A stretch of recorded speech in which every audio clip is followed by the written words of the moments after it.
Yeah, so this is a mix of doctors, mostly doctors. A few non-medical people asked whether they can log in. I said no problem. So typical audience is doctors across specialties from different parts of the country and few from other parts of the world. But we are, you will see a little bit of extra camaraderie because many of us from JIPMA Pondicherry and either batchmates or just, a little bit, yeah. So Ravi Shankar, whom you see, is a pediatric endocrinologist. He works for Merck in the US. Shiva Pillai is a general physician who also does OBS and fetal medicine in South Africa. Then Radhakrishna is a surgical gastroenterologist in Chennai. And Nalin is right now director of the long thing, NIGRIHMS, whatever. let me demystify that. This is NIGRIMS, Northeastern Indira Gandhi Regional Institute of Health and Medical Sciences. Oh, quite a mouthful. Yeah. Our pediatric nephrologist is out there, sir. I don't know whether if you know him, he's shifted from NIMS to your institute. Dr. Vijay Kiran. Where in NIGRIMS?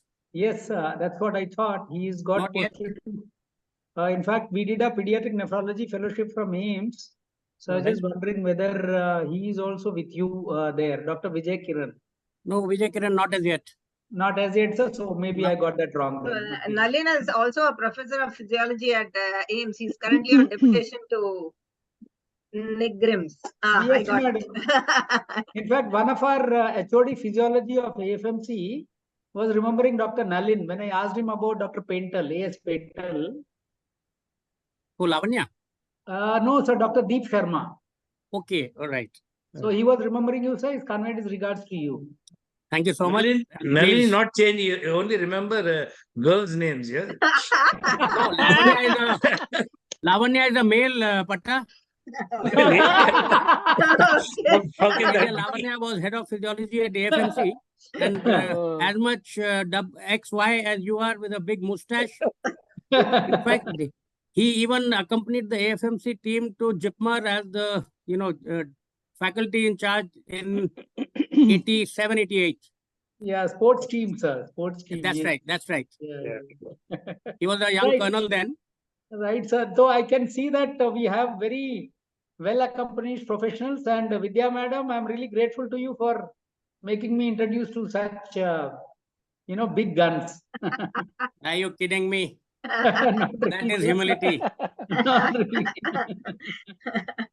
I think so I had a lovely time with Dr. Vidya for that mission smile, and we had a lot of notes to exchange. Wonderful. On JIPMAR and AFMC. So it's 8 o'clock. Good evening, everybody, and welcome to today's episode of Marvelous Medicine. Today being the last Thursday of the month, we do a special series called Beyond Medicine, where we introduce you to doctors who are doing many more things other than the practice of medicine.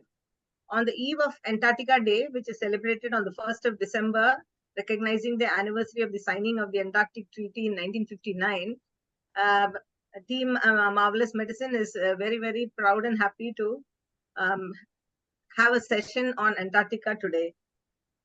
And as faculty, we have 3 doctors, an anesthesiologist, a physiologist, and a pediatrician who have the distinction of wintering over in Antarctica.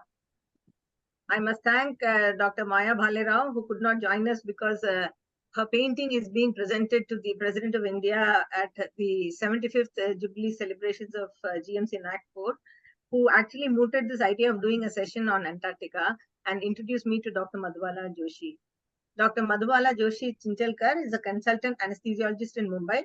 She did her MBBS and MS from State GS Medical College and KEM Hospital, Mumbai. And she did her MSc in Applied Psychology and is associated with school counseling. She was part of the Government of India's scientific expedition to Antarctica as the team doctor. She was awarded the title Polar Woman by the Government of India for wintering at Indian Research Station Maitri. She has produced a documentary film on her experiences in Antarctica, which has won awards in many national and international film festivals. She interacts regularly with school and college students to raise awareness about climate change. Thank you so much, Dr. Madhubala, for immediately accepting my request to do today's session. Moderating the session will be Dr. Nalin Mehta, Director, Northeastern Indira Gandhi Regional Institute of Health and Medical Sciences, Shillong. Nalin did his MBBS and MD Physiology from JIPMER Pondicherry, Masters in Bioethics from University of Toronto, and PhD FEMA Regional Medical Education Fellowship. He was the first Indian civilian doctor to winter over for 16 months in Antarctica for human physiology research. His special interests include medical education, bioethics, and research methodology. He has over 80 research publications and has delivered over 350 invited lectures, both nationally and internationally. He is part of several committees, and if I start reading them, we'll be here all day. So thank you, Nalin, for making time in your busy schedule to join us today. Pleasure. Joining us will be Dr. Mettu Pradeep Reddy, Professor of Pediatrics at Malla Reddy Medical College for Women at Hyderabad. He is an Army veteran. He did his MBBS and MD Pediatrics from AFMC Pune, Diploma in Tropical Medicine and Hygiene from London. He has done a fellowship in pediatric nephrology from All India Institute of Medical Sciences, Delhi, fellowship in medical genetics from SGPGI, Lucknow, and advanced course in medical education from JNMC, Belgaum. Dr. Reddy has spent a year in Antarctica as the expedition medical officer. His other areas of interest are community newborn care, infant feeding, child rights advocacy, adolescent life skills. He has also worked with UNICEF, Doctors Without Borders, and the Bill and Melinda Gates Foundation. Thank you, Dr. Reddy, for immediately accepting our invitation. Over to you, Dr. Madhubala. Thank you. Yeah, good evening and a warm welcome. It's my great pleasure and honor to be here today.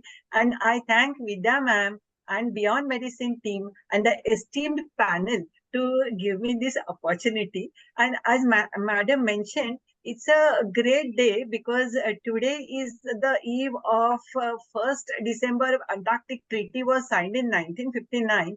So it's a great pleasure to do this presentation today. I'll share the screen now. Just a minute. I accompanied the 36th Indian scientific expedition to Antarctica. I was selected as a doctor for the team by Government of India. And India has got 2 research stations in Antarctica, Bharti and Maitri. I was based in Maitri Research Station in 2017 for nearly 1 year. These were my team members. They are logistic members and scientist members. Logistic members help the scientists in doing the research work and maintaining the station, research station. Antarctica, as we all know, it is the 5th largest continent situated at the bottom of our planet, and it is 5 times the size of India. The word Antarctica has been derived from the Greek word. Anti is opposite and Arctic is a great bear or Saptarshi. Saptarshi, which are visible from northern hemisphere, are not seen from Antarctica. Hence, opposite of Arctic is Antarctic. About 150 million years ago, South America, Africa, India, Antarctica, and Australia, they were one landmass known as Gondwan. Gondwan because the fossils that are found in Gondwan, Madhya Pradesh are similar to those found in Antarctica. As the continents started moving away from each other, 30 million years ago, Antarctica got surrounded by Southern Ocean. This Southern Ocean freezes during winter and the continent becomes double its size, a pulsatile continent. During 8 long winter months between March to October, this continent gets totally cut off from rest of the world. And this continent gets totally cut off from rest of the world. Ships or aeroplanes cannot travel here. Hence, wintering in Antarctica is next to going to space. Dr. Madhubala, there's one little thing, sorry to interrupt. There are 2 gray boxes appearing on the screen. Is that just me or is it? Yeah, I'll just check. Even I seem to be getting that gray zone. Yeah, there's from one the square corner and one big rectangle on the title place, and one on the middle of the screen. yeah, my middle of the screen, gray. Oh, Yeah, that one is that. yeah. Maybe you can stop sharing and share again. Yeah, redo Okay. that. I I will. think just a minute. These were already there even on that day when we did Okay. the dry run. I just assumed that it is some content that is supposed to be hidden because normally we do No, this. no. Yeah, No. I'm reading the scroll bar there, participants and new share and all. So that bar is seen. No, Vidya, there is an error in the Sorry. projection. Maybe, Radhakrishna, is that the thunder? no. That's the audio from the. That's the audio from the video. Yeah, audio from my video. Okay, Yeah. so maybe you could Yeah. just You go can back. To, unshare and then reshare, madam. Okay, madam. no. Another That- small suggestion is if there are any other open windows on Dr. Madhubala's. No. Okay, right. No. There are no open windows here. This is Okay. a video that I was playing. Right. Because those Stop sharing. blue patches, those Stop blue sharing I'll and stop reshare. sharing and do sharing again. You want me to do that? Yeah, but Yeah, do I feel that it would still come because I think it was there even on the other day. Maybe I should have addressed it. I just assumed it was covering some content that is not to be shared. Okay, you can share again, ma'am. If it comes, Yeah, then we I'm have to sharing again. stay Yeah, put I'm with sharing.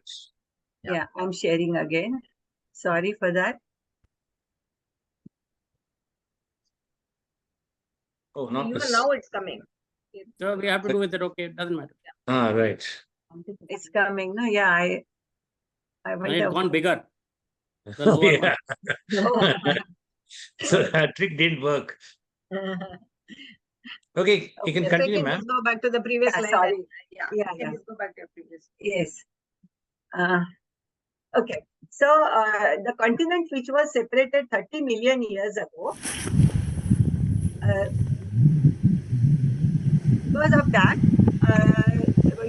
no humans could reach Antarctica till 19th century.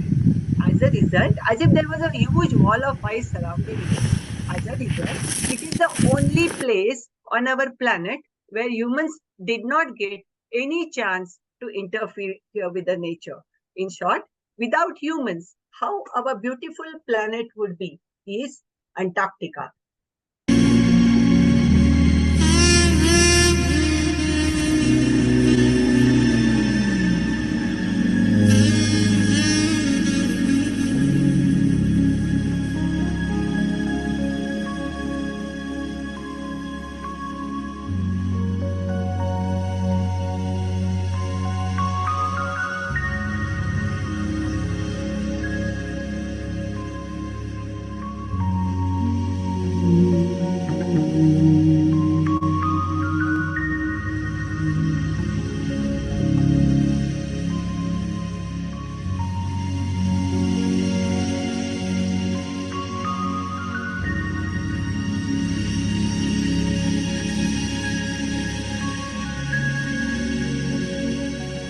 %98 of the land is covered with snow.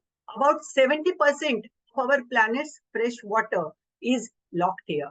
Antarctica is a land of superlatives, highest, driest, coldest, and windiest continent. Summer temperatures being -5 to -10 degrees Celsius. The lowest recorded temperature on our planet is recorded here, -89.2 degrees Celsius at Russian Research Station, Vostok. On 1st December 1959, international treaty was signed by which this continent has been reserved only for the purpose of science and peace. No human habitat, no tourism, no mining, no army presence. So the continent, which is 5 times the size of India, during winter, less than 1,000 people stay here in various research stations. During summer, about 4,500 logistic and scientist expedition members, they reach here to Antarctica. This is 2 to 3 months of midnight sun. equally long is the polar night. Sun, moon, stars moving parallel to the horizon. Each sunrise and sunset is unique here.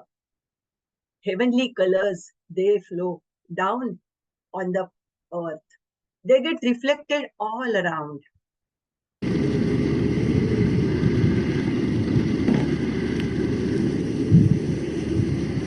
It's a spiritual and character building experience.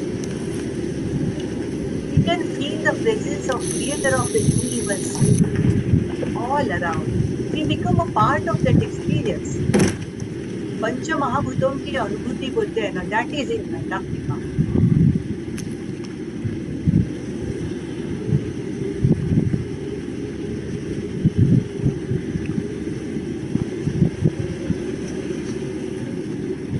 Sun does not rise in the east always or set in the west either. When I reached Antarctica in the month of January, there was midnight sun. First sunset that I saw was towards the south. Sun went below the horizon for about 20 minutes or so, and again there was a sunrise. Days became shorter and shorter. The last sunset that we saw was on 19th of May. There was a beginning of a long polar night after that. It is a beautiful photo of Russian research station Novo, the only neighbor of Maitri research station in Antarctica. It is situated about 5 kilometers away, and this is beautiful Venus seen in the sky during polar night. Now we all can hold our breath to see something absolutely stunning and astonishing.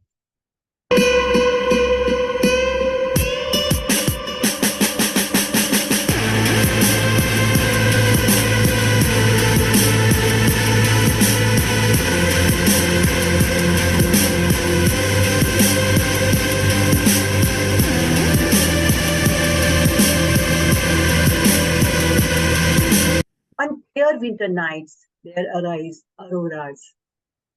From behind the ice shelf, green, blue, red, as if the curtains are coming down from heaven, and it's a spectacular sight to watch. This is a beautiful Milky Way, our galaxy, best seen from Antarctica. Each star sparkles like a diamond. And wow, is this the beautiful sunrise? No, this is moonrise. Moon rising from behind the ice shelf. Moon looks the size of our sun here. When I reached Antarctica in January, there was a midnight sun. Full moon day arrived. Believe me, for 2 days, I had mistaken that big moon for sun. And this is a beautiful moon crescent. On the eve of Ramzan Eid, we can see vertical moon crescent from Antarctica.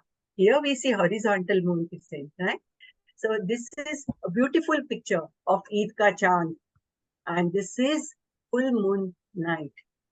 Silvery moonlight falling on the glistening white snow is a sight to watch. It gets reflected all around. And this is the beautiful moon set. Can you see how red it looks while setting?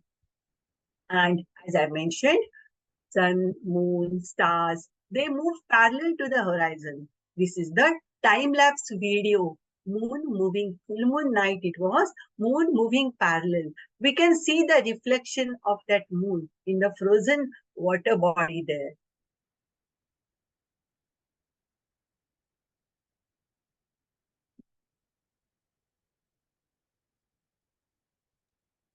And this is the door of our Maitri research station.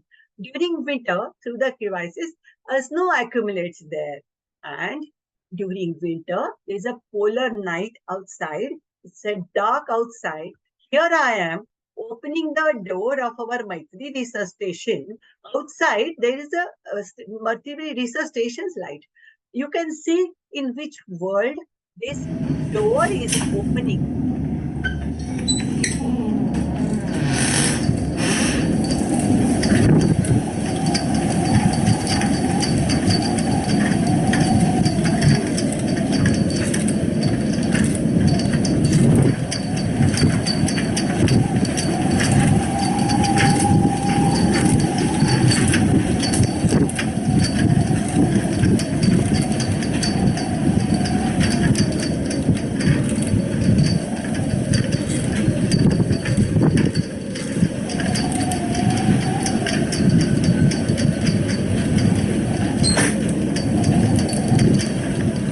are the blizzards or snowstorms.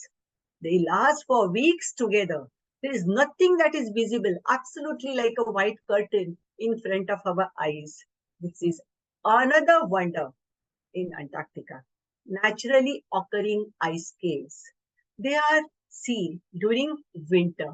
Walls decorated with icy, delicate crystals. Beautiful stalactites and stalagmites.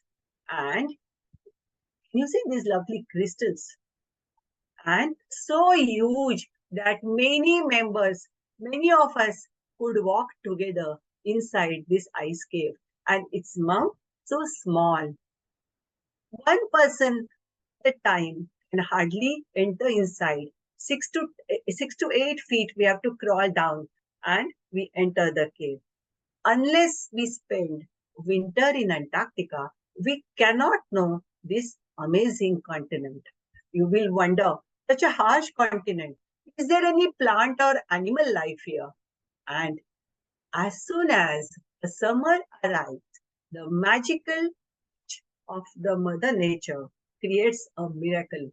From in November, the snow starts melting.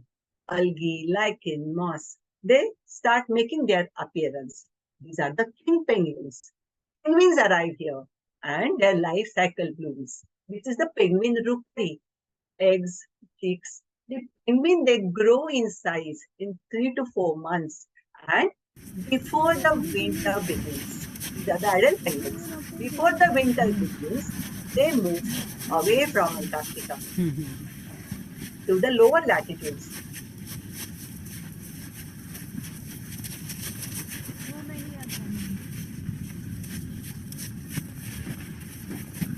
And this is South Polar Skua. This small eagle-like bird is a part of the ecosystem here. Arrival of South Polar Skua marks the beginning of summer in Antarctica. The South Polar Skua eats penguin eggs, chicks, snow petrels. This is a baby skua.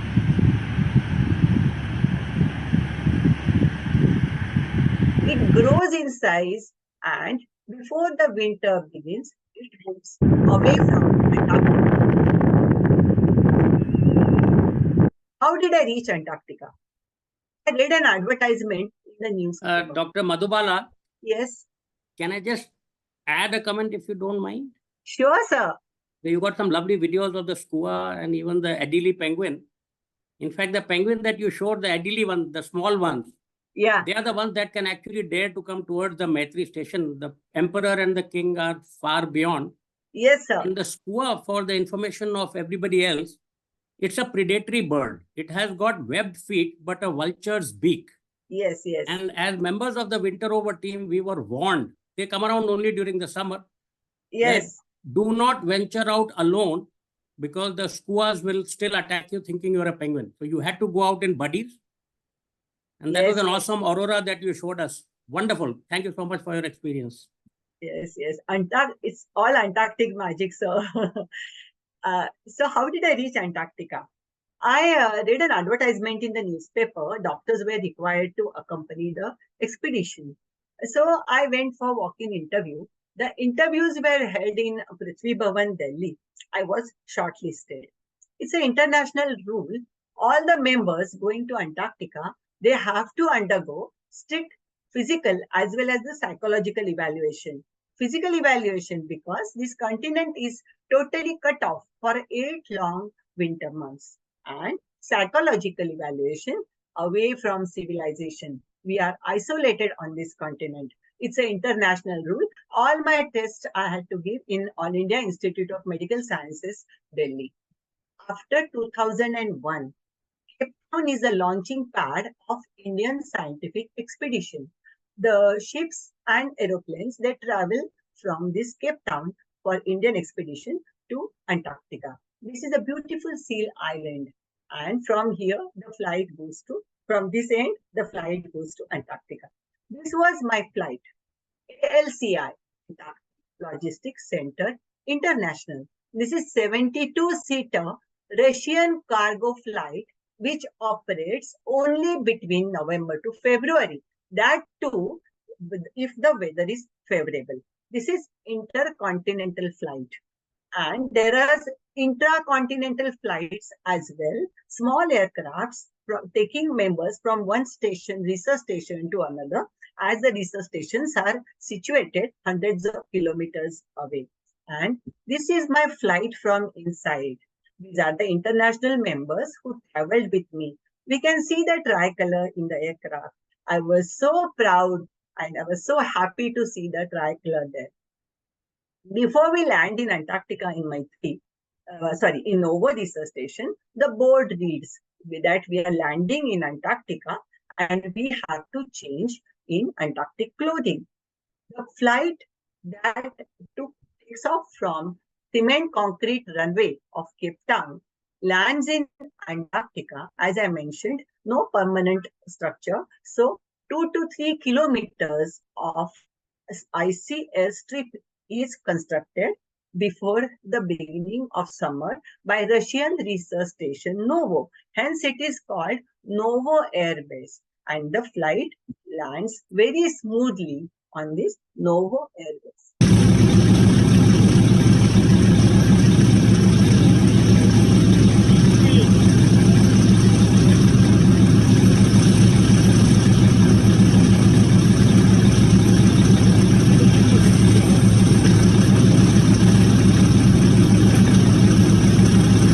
When we land in Novo, this pole greets us. You can see all the nations' flags there together on one pole. This picture is very close to my heart. Antarctica is the only place on our planet where all the nations, they get along well with each other. There is no border dispute, no fights. And our Indian scientific expedition. Our expedition started in 1981. Ships went from Goa to Antarctica during summer and returned. Our first station, Dakshin Gangotri, was constructed during third expedition.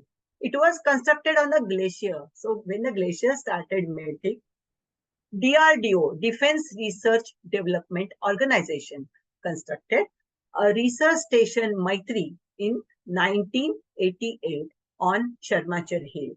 Now this video, you can see that Sharmachar Hill portion. This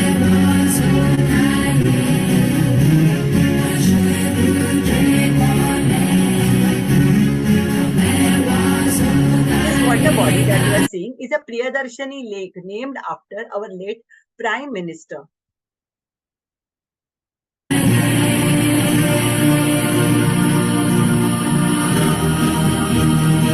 A small square structure is a pump house, and the long tubular structure that you are seeing is the pipeline, which is heated all along with the heaters so that the uninterrupted water supply can go on during winter also. Sorry.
Are the summer huts.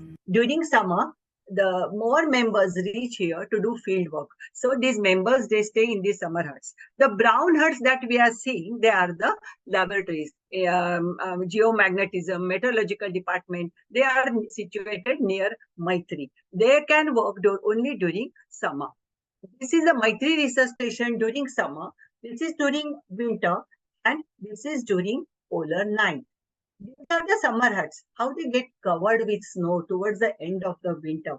We all members, we clean them and prepare them and make them ready for the next expedition members. And this is the water body in Antarctica. If we want to see water untouched by humans, I think probably it exists only in Antarctica.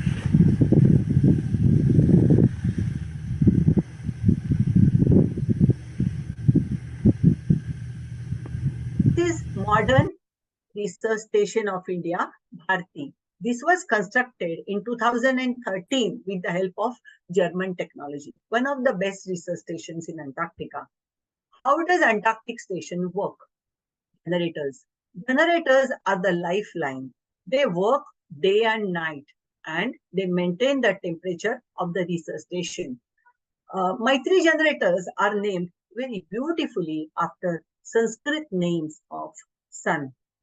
That is Bhaskar, Surya, and these are the tanks situated near Maitri. They are the ATF fuel tanks, aviation turbine fuel, that is used for generators and vehicles there in Antarctica, and not the petrol or diesel. And this is the boiler room of Maitri.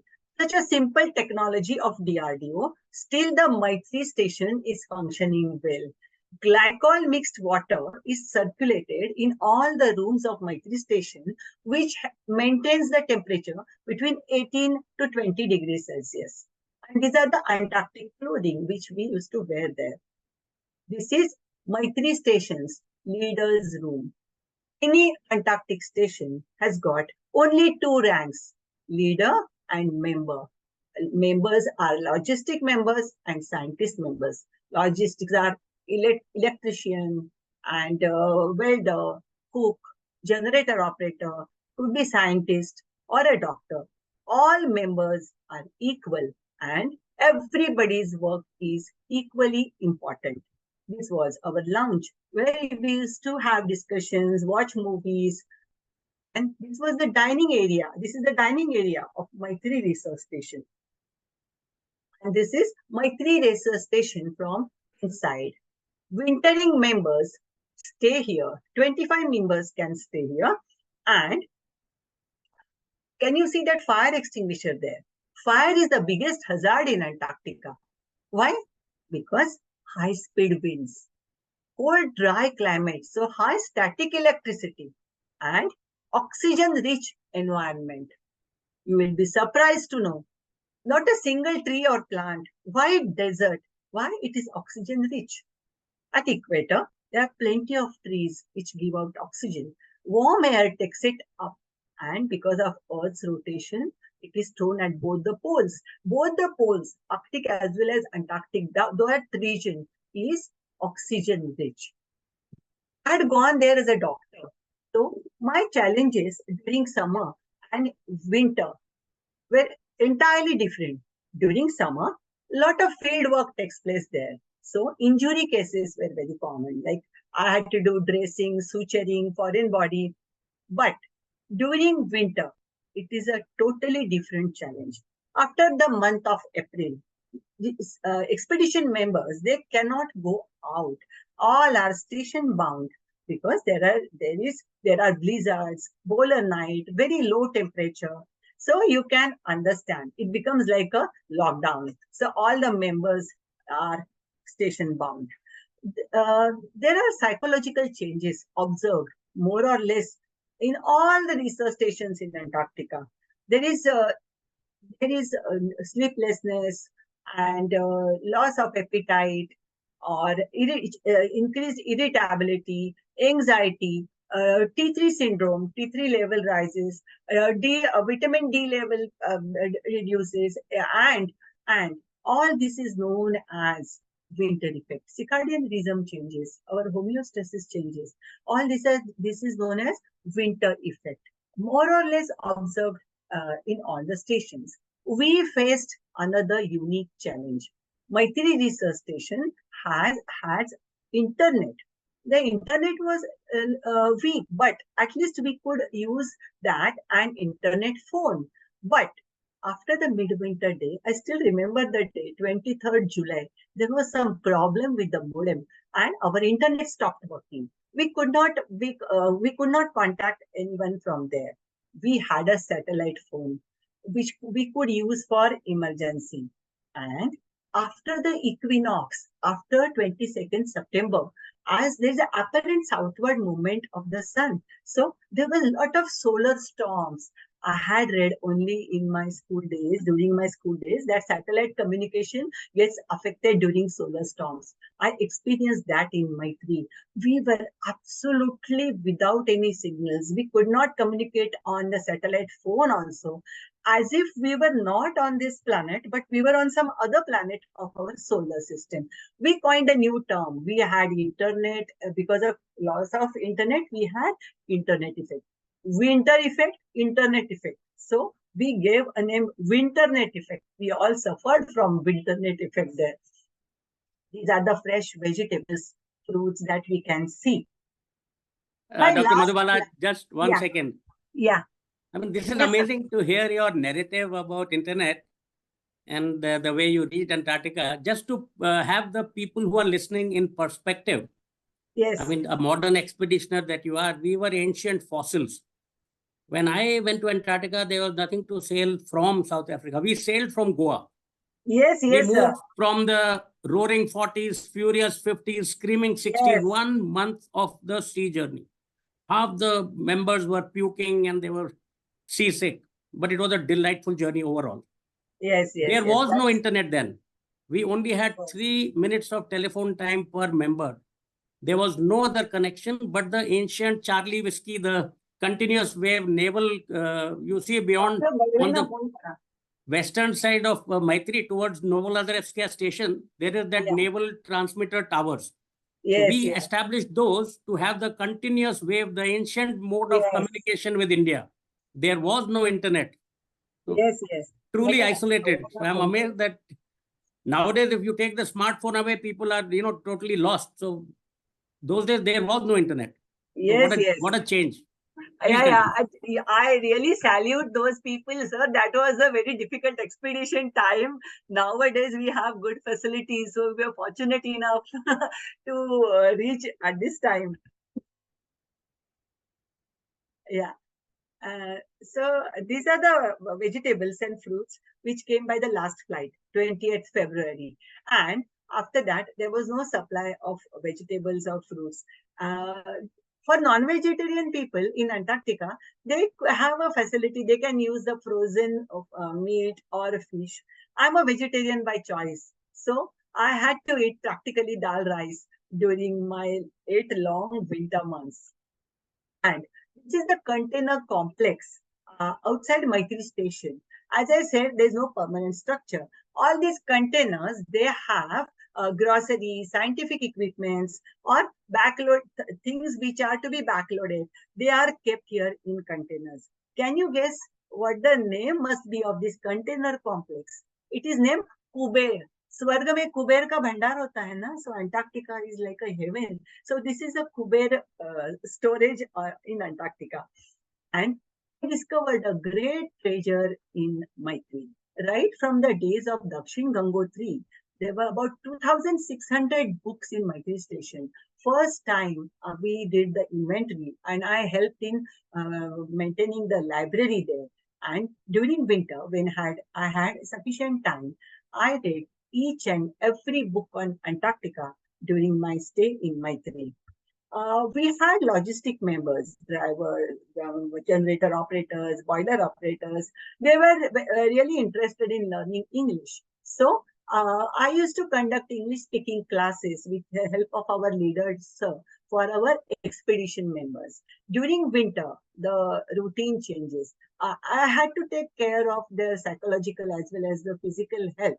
So our routine used to be, I used to conduct yoga classes in the morning for expedition members, English speaking classes. We had a library and musical instruments. And during winter, we had indoor winter sports like carom, table tennis. So all these members, to maintain the good spirit, we used to have these measures. And since I'm an anesthesiologist, I trained all my expedition members in CPR, compression only life support. And I celebrated World Anesthesia Day in Maitri on 16th October, along with my expedition member team at the bottom of our planet. 21st June is celebrated as a midwinter day in Antarctica because it is the longest night. It's a festival time for everyone, like our Diwali here. And there is a party. Everybody awaits first sunrise. This is known as a midwinter day. All the members who do wintering in Antarctica internationally, they are given the title of polar man or a polar woman on midwinter day. So I was given the title of polar woman on midwinter day. Why Antarctica is so beautiful? The answer lies here. We were 24 members, including me. Two members used to do galley duty and all the work themselves. One member used to do cleaning, mopping, helping the cook. Other member used to clean the toilet, wash basin, urinal area. All the waste that is collected is stored in these baskets and segregated: glass waste, plastic waste, paper waste. And from here, it is transferred to drums, and from drums to containers. All this waste is brought back to India when the supply ship comes once a year. Every nation has to take their own waste back to their respective places. We cannot harm Antarctic environment. There are strict rules in place and checking takes place. This is some inauguration, right? Dr. Madhubala, I have one question. Yeah. What kind of toilets did you have in Antarctica? Incendiary toilets or chemical toilets? Yeah, I'm coming to that. I've come to this urinal toilet part now. And this is some inauguration, right? So this is I'm not the first woman to do wintering in Maitri Research Station. A few women have done, but during my stay, first time a ladies' urinal was constructed in Maitri Research Station, and I inaugurated it. You will wonder, if there was no ladies' urinal, what was the system like? In Antarctica, every expedition members, when they go outside for field work, they have to carry two bottles, water bottle and pee bottle. Full day's urine is collected in the pee bottle and emptied in the urinals. So Maitri Station had male urinals and toilets. So I used to use pee bottle from January till 16th August. And after that, now Maitri Station has got a ladies' urinal. So coming to the toilet part, Maitri Station has got incineration type of toilet. We have a toilet block. 2 to 3 members are allotted one toilet, and the one who is doing galley duty, he puts on the switch. It's electricity run. Puts on the switch, and the human excreta which is collected is gets burned to ash. The ash is collected from all the toilets, again drum, container, back to India. So this is incineration type of toilet that we have in Maitri. Bharti Research Station has got a flush toilet, but they have a different type of a system there operating. Maitri Research Station is really functioning well, and all this is taking really good care of everything. Just to add a comment, you mentioned the air turbine fuel. Incidentally, everything in Maitri ran on ATF. The generator, the boiler, the helicopters, your vehicles, everything. And even the incendiary toilets, we used ATF to fire the toilets. Okay, now we have that generator, it produces electricity, there's a switch there. And you are right, sir, because ATF is the main thing which tanks that is stored the stock that lasts for full year, and we have to wait for the supply ship again for the new fuel stock. In fact, we had to go every 2 months to the shelf near the DG station. Yes. And our external stores were stored there in huge tanks. So convoys used to go even in the winters. We had to bring fuel every 2 months. Yeah. And Now we ATF have ran everything. facility. Yeah. Now we have facility of keep storing it in fuel tanks outside. And where did you store your gas cylinders? Out in the open or Outside? You saw that near that where we had just behind that? Yeah. The same area we used to. Yes. Please carry on. Yes. So we have to keep it outside there because the fire is the biggest hazard there. So since it is a scientific research station, you will wonder what the science goes on here. This outdoor field activity can take place only during summer. This is the glacier study, glacier melting study.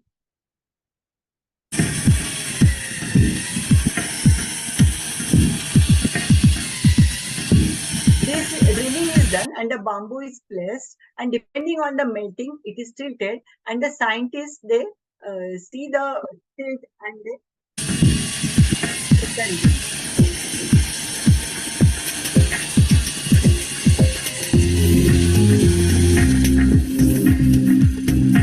Geological Survey of India.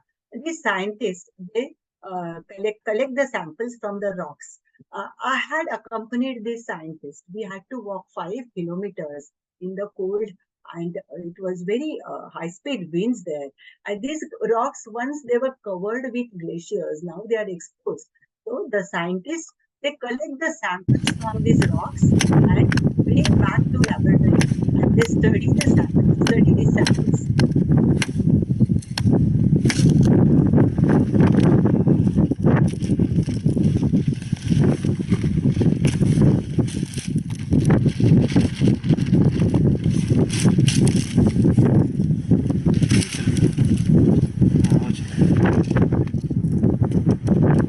And this measures the speed direction of the wind.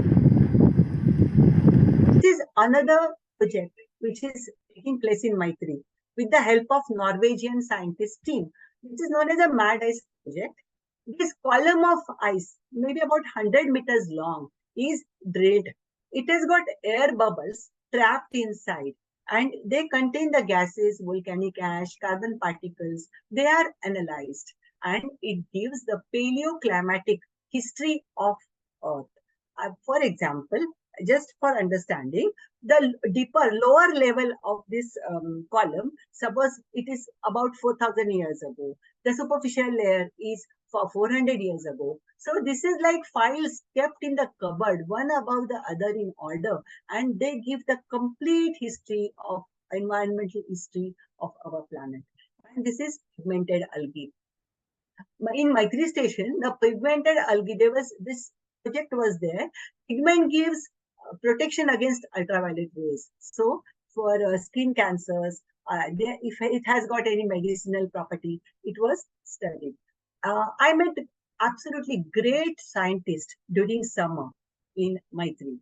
They were working on algae, and Indian scientists are doing such incredible job, absolutely wonderful job in Antarctica. One scientist has discovered 2 algae. His name has been given to them. So, like any other part of the world, Indians are very talented and doing excellent job. Logistic members, they are the real brave hearts and heroes of Antarctica. I mentioned about the vegetable basket. They arrived by the last flight at Novo Air Base. We had to collect them from there. And these logistic members, a blizzard was going on, and they collected those baskets from Novo Air Base and they brought back to Maitri station.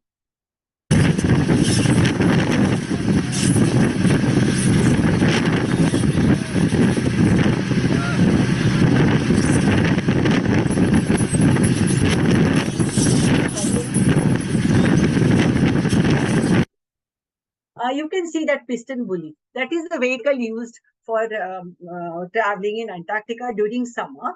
You can see the wheels. They are like tanks. 10 to 12 kilometers per hour is their speed. And this is excavator. Every now and then we have to do some.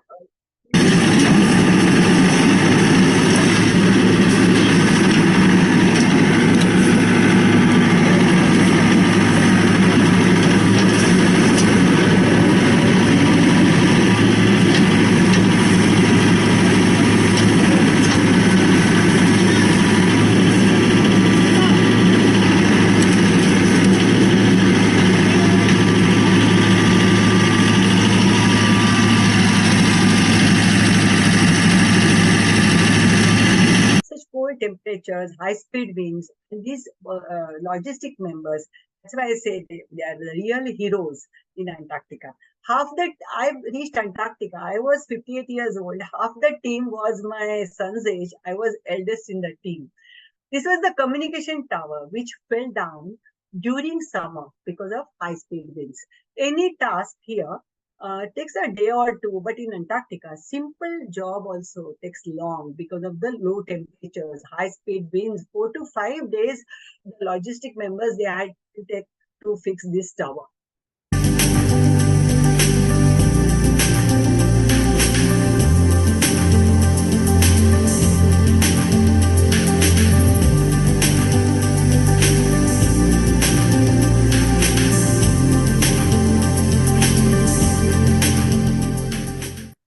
Dr. And, Madhubala, did your yeah. piston bullies have names? Yes, sir. All the rivers, because of this, there are so many things. Jhelum, Yamuna, Ganga, Yes, Narmada. yes. All the rivers of All right. all over India, they are named after that. So many things I can say about Antarctica, but I think I will not be able to cover my full year's experience in such a short time. So I can't mention these minute details. But you are very right, sir. And I really loved those piston bullies having those rivers' name. It was really wonderful.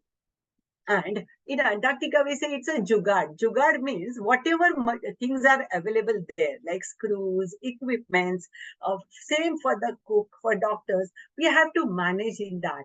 Because there are no shops from where you can buy. Right? So if we need anything, we can write a mail to Government of India. We will surely get it when next year the supply ship comes. Till then, we have to manage with whatever we have. So excellent problem solving ability everybody develops there.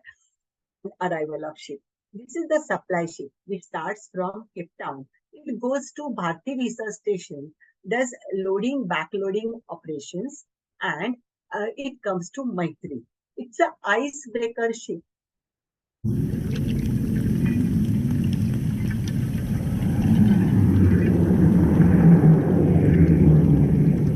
This is the last task of summer.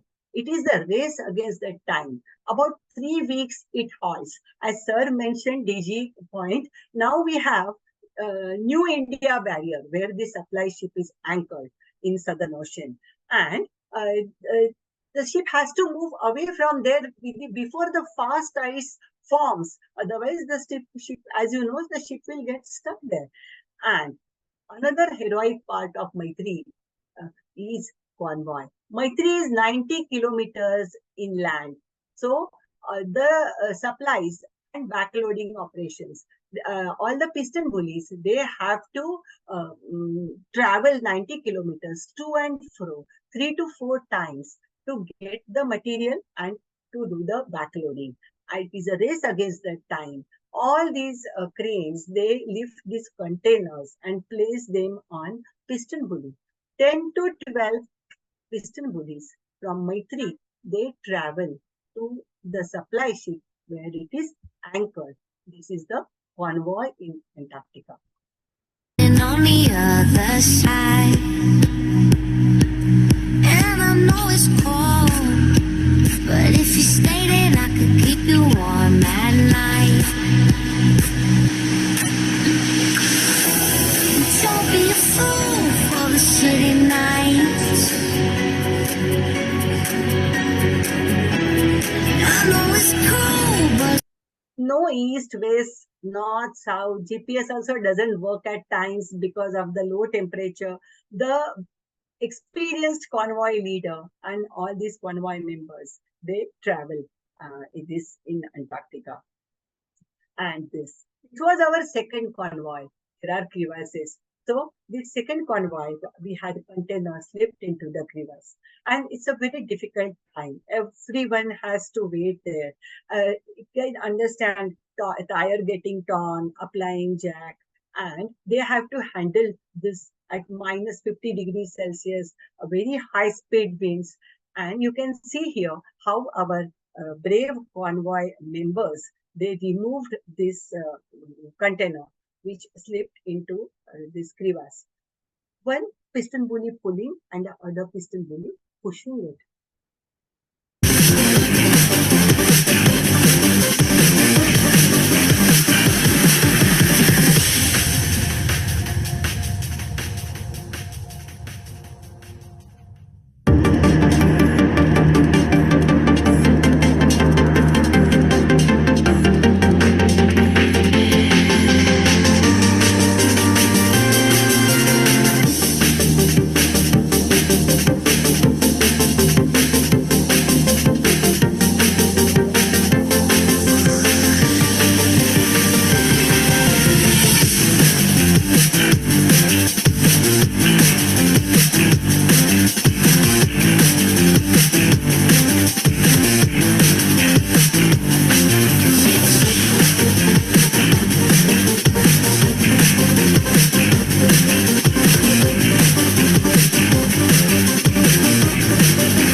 That's why I say all these convoy logistic members, they are the real heroes in Antarctica.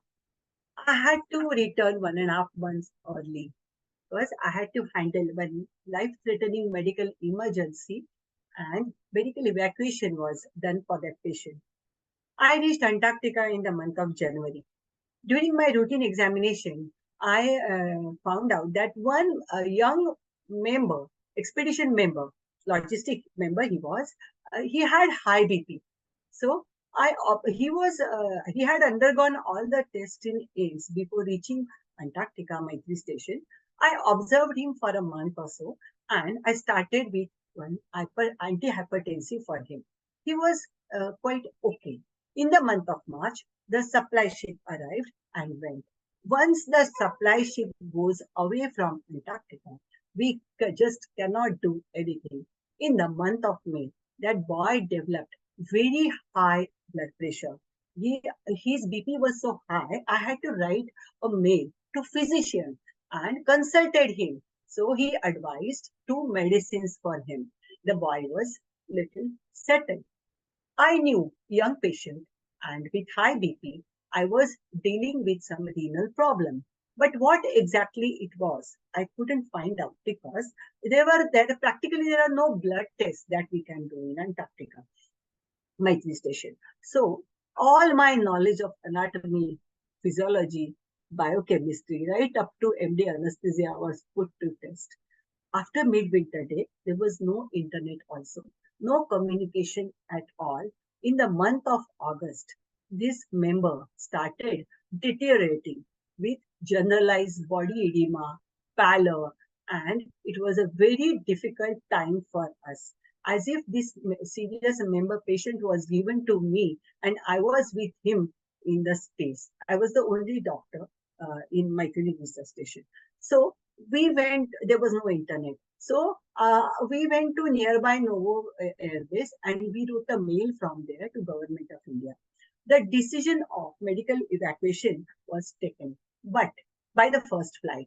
But the first flight arrives at the end of October or beginning of November in Antarctica. And the first flight, this is a Russian aircraft. It comes from St. Petersburg. The flight was to arrive on 25th of October. This boy started deteriorating and he had irregular pulse, breathing difficulty. He was losing consciousness at times. There was some bigger problem at St. Petersburg. So the flight was delayed. Flight arrived on 27th of October, the first flight. These pilots, after 8 hours, they took me and this member patient to Cape Town. Indian consulate people, they received us. And this boy was admitted to one of the best hospitals in Cape Town. This was the hospital where he was admitted. He was admitted in ICU on 27th of October. And his first reports, they read this. Sodium 120, potassium 5.9, serum creatinine was 29 milligram %. It was really good that I did not know all this in Antarctica. And when the ICU doctor saw these reports, that doctor, she said the first thing to me, how was he alive in Antarctica? I was almost in tears there. I stayed with this member for 17 days. He was stabilized with hemodialysis. And after 17 days, he was brought to India. We traveled to India. He was admitted to AIMS and renal transplant was done for him. It was end-stage renal failure. And this boy underwent renal transplant. I really thank the director, the Ministry of Earth Sciences, and the Government of India. They provide the best possible care to all the expedition members. And we all are very proud of the way our government conducts all these expeditions. And all the scientists and logistic members, they have kept our nation's flag high in Antarctica.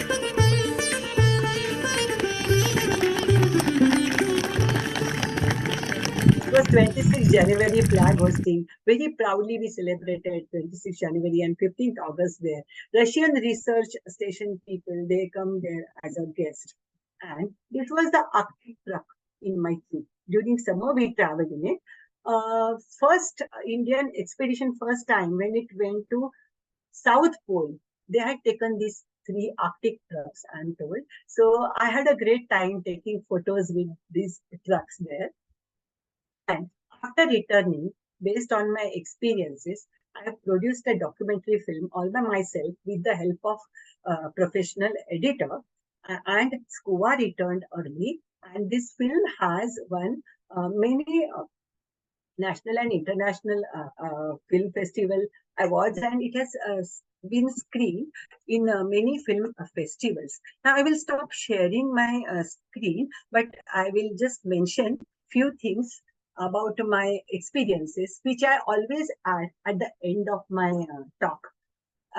When I speak to doctors, I always tell them that it's not only an adventure, but we make our nation proud. So all the scientist members, logistic members, or doctors, they can go to Antarctica along with the team. NCPOR, National Center for Polar and Ocean Research. They have a website.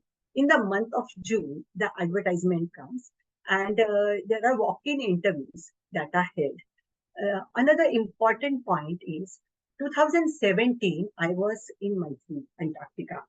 It was one of the hot years in Antarctica. Snow, it was melting everywhere. I mentioned summer temperatures -5 to -10 degrees Celsius. It was +5 degrees Celsius temperature. And my aircraft, ALCI aircraft, could not land on Novo Airbase. There was so much of a melting, it could not be supported. My flight was diverted to more south, Norwegian station Troll. From there, we had to take a smaller aircraft and come to Maitri Research Station. And blizzards, I said, I was told by the senior members there that blizzards last for weeks together. I have never seen a blizzard lasting for more than a day in my tree. It is a very serious climate change that is observed in Antarctica. And South Polar SCUA. As I mentioned, the South Polar SCUA marks the beginning of summer in Antarctica. In every research station, Indian Meteorological Department scientists, they note down the day of arrival of South Polar SCUA. I used to read an electronic board there, maximum temperature, minimum temperature, this year, last year. I used to read one sentence there when I reached South Polar SCUA was spotted on 29th of October in 2016. When I reached Antarctica in 2017, we spotted South Polar SCUA on 10th October itself outside Maitri Station. Summer arrived early in Antarctica. Who is responsible? We are staying in this part of the world. This human activity is causing tremendous rise of temperature. Trillions and trillion tons of ice is melting. Ocean levels are rising. Monsoon patterns are changing. We are seeing monsoon at odd times now, odd times of the year. And in last 25 years, the population of penguin has gone down by 50%. Seals, they are struck blind because of the ultraviolet rays. This is probably, Antarctica is probably the last delicately balanced, naturally occurring ecosystem of our planet. Because of the temperature rise, it is getting affected. And this is a grave and serious climate change. Our planet is on the edge. So we all must do something from right this moment. Reduce, reuse, recycle should be the thing. Otherwise, what kind of a planet we are going to give to our future generations? And very when something very special I would like to mention, when from Antarctica, when I reached Mumbai, I landed here and I saw some white film in front of my eyes. In Antarctica, we could see convoy some 5 kilometers away. In Mumbai, there was some small thin film, white film in front of my eyes. My husband is an ophthalmologist. I asked him, what is something wrong with my eyes? The pollution, the Mumbai pollution. Now I'm seeing normally whatever we see, but it was that level of a pollution we experience it here, which is never there in Antarctica. But I feel this is everybody's duty that we take care of this beautiful planet. That moon sun that we see from Antarctica was seen from here also. This human activity over the period of years has caused this in this part of the world. So I really thank you all for patient listening, and it is really a pleasure and honor to be with such stalwarts. And I would like to listen to some experiences what they have had, because those were the difficult times, I suppose, because things have become easy now to travel and to do expedition in Antarctica. But the senior members, they have really gone through very great hardships. Thank you all. What do you, Nalin? Thank you so much for sharing your experiences. I feel like an ancient fossil. A couple of the differences to put things in perspective. We had to sail from Goa. There were no flights to South Africa. And in those days, South Africa had the apartheid policy. I sailed in 92, got back in 94. And we had to sail directly to Queen Maud Land. The DG station, Dakshin Gangotri, was on the shelf. The ship unloaded most of the stuff and containers onto the shelf. Now the shelf is raised. Antarctica, as we all know, is the highest continent on the planet. It is probably the loneliest, the highest, the coldest, the most desolate place on the planet, east of the sun, west of the moon, and south of everything else. Now what happened was, once you put everything there, nobody steals it. All our stores are plonked, including fuel, on the continental shelf. The flights from the aircraft, from the ship, would take men and smaller material, but bigger stuff would be in convoys. So we had to run convoys during the polar night also. And it was 1.5 months, 8 to 10 vehicles would come. And there were blizzards that lasted 8 to 10 days. There was no communication possible. We did not have internet. So, but we managed, yes. And unfortunately, I was in the 10th expedition. The 9th winter over team had an accident where 4 members of the geological team had gone to Wolthart ranges along with 1 naval personnel. So 3 scientists and 1 naval personnel. They managed to hit a blizzard which lasted almost a week, pulled in their generator. All 4 died of carbon monoxide poisoning. And those days it was impossible to have a flight. Novo Ladreskaya, the station Novo, which is 5 nautical miles west of Maitri, the full name is Novo Ladreskaya. Novo station did not have a fully functional airport. The illusion that you came in, the IL-76 transporter, that would come once in a couple of years only when the weather was absolutely fine. So those bodies were stored in deep freeze, and that went back with the returning expedition. So those days there was no casualty evacuation. You came in December, Jan, and you left in the April of the next expedition. So I came with the 12th summer, went with the 13th summer. Unfortunately, the Russian ship that we had, Stepan Krashenikov, it had a mini Titanic kind of a scene. We were not under command. We hit an iceberg while we were leaving Antarctica. So the ship had to be abandoned. We limped into Durban, South Africa. It was a very difficult period, the entire journey, about a week to 10 days. And from there, the first flight, Air India, in April 94, when the apartheid had been taken away, the Air India started operating with South Africa. So we were taken away. There were very trying moments when we were on the ship, not under command. There was no SOS signal because the ship had not sunk. So there were multiple issues there, but fortunately everything went well. And it was much later that when the relationship with South Africa normalized to really nice diplomatic ties, that we have this, logistics coming out of South Africa. Otherwise, we were totally at sea most of the time. And the ships had to leave by March, because if they stayed, not only would they get stuck, but like in the times of Shackleton, the pressures are such that even metal ships will get crushed. And then there's nothing you can do. And the auroras you showed were fantastic, illusions almost. In fact, their magnetic activity through solar flares. And the best description is if you throw a dupatta from a multi-storied building, it undulates and falls and changes its colors. I mean, we were mesmerized by the auroras. Yes, yes. Sir. And I mean, if people have questions, I think they should be asking questions. We had a lovely time, Yes. but limited telephone time. We didn't have too much to, contact with India very often. So, well, yes. But Yeah, congratulations. You mentioned, sir, about this carbon monoxide poisoning. Just to update you, we have their photographs in Maitri station in the entry. I know. I have that with me on my slide.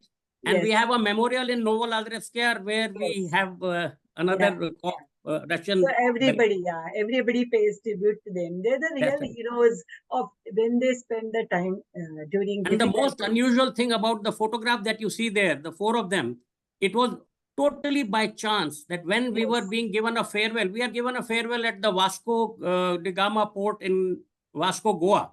Yeah. So in the 9th expedition, when they were setting sail, a group photograph was taken. And by chance, these four people who passed away were standing together. All the four of them were standing together in that group photo. And the four of them, that photograph which commemorates their contribution is taken from the group photo. It was just by chance, coincidence that they were together and they all perished together. Yes, yes, sir. Very sad. Over to you, Dr. Pradeep. Yeah.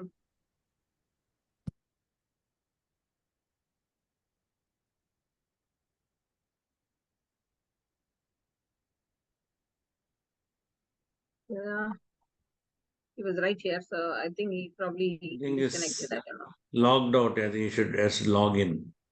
Oh, okay. Right. So, if any of you have any questions, please put up your electronic hand or raise your hand. And or if you would like to speak, please let us know. We'll unmute. You can unmute and speak. So, Dr. Venkatesh Natarajan is asking what kind of resuscitative equipment is provided there. Yes, there we have all the basic equipments and the injections and the tablets and the medicines and boils machine is also there, ambu bag and intubation facilities, all the whatever is required for resuscitation that we have there, oxygen cylinder. But the thing is, if during winter, if we have emergency, we cannot pull on for 8 long winter months. So I was fortunate enough and we were really blessed to get that young patient back to Cape Town. Otherwise, many times, if such difficult times they come, it doesn't work actually for such a long time.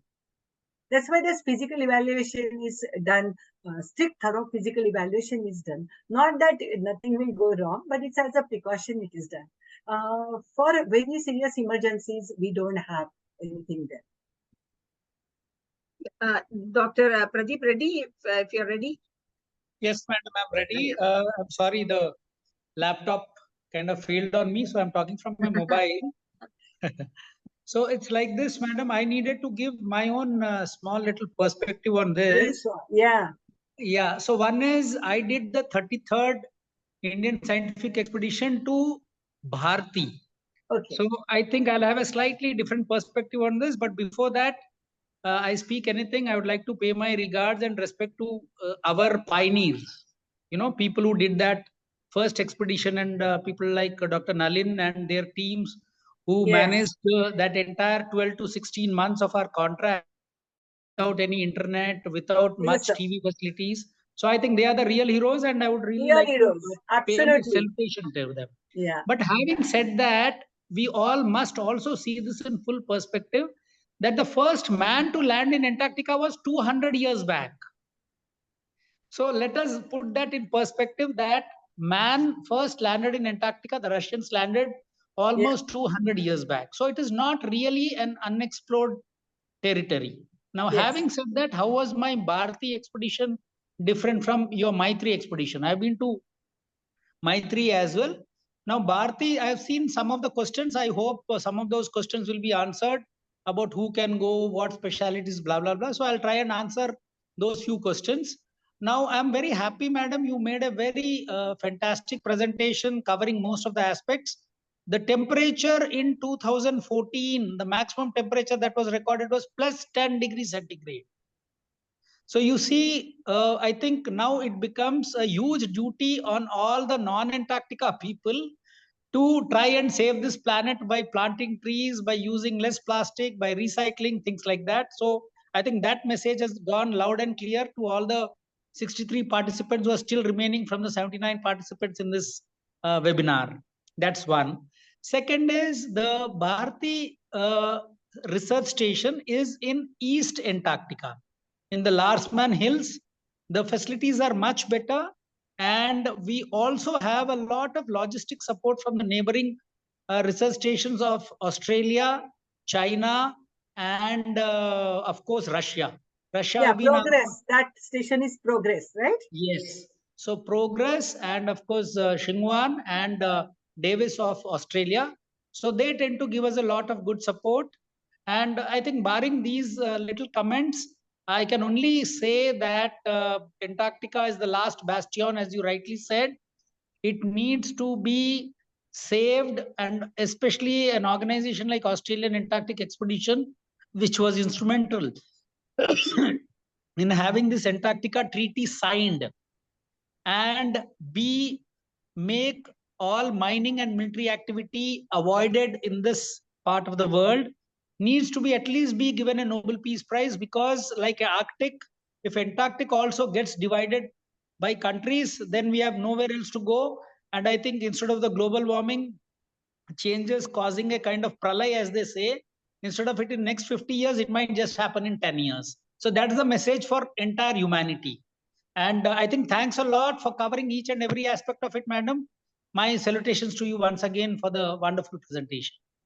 Thank you. And sir, I would like to add one thing here. Since you have been to Bharti, previously all the members, they used to come to Maitri first and then travel to Bharti, right? So this year, for the first time, a direct flight to Bharti has started. I received a message about 15 days ago from our leader, Maitri leader, our own leader that time, that we are taking expedition members directly to Bharti now, without waiting in between at Maitri. So this is a new development. No, during our time, it was first Bharti and then Maitri. Okay, so for a few years, they used to come via Maitri. Quite possible, but in my time, there was no Bharti. Yeah. 2013, Bharti came in 2013. I know, I'm aware. Rajesh Asthana, who established Bharti, he was part of my winter over team as well. He was a geologist with me. And like Dr. Pradeep Reddy has said, Antarctica drives the global weather phenomenon. Yes. The global weather is controlled by Antarctica. And I'm shocked to hear +10. It's a little east. So toward the peninsular region, it goes, you even can grow grass, but not in Maitri. The highest temperature recorded in Maitri on 1st of January 93 was 1 degree Celsius. The rest of the 483 days of my expedition was sub-zero.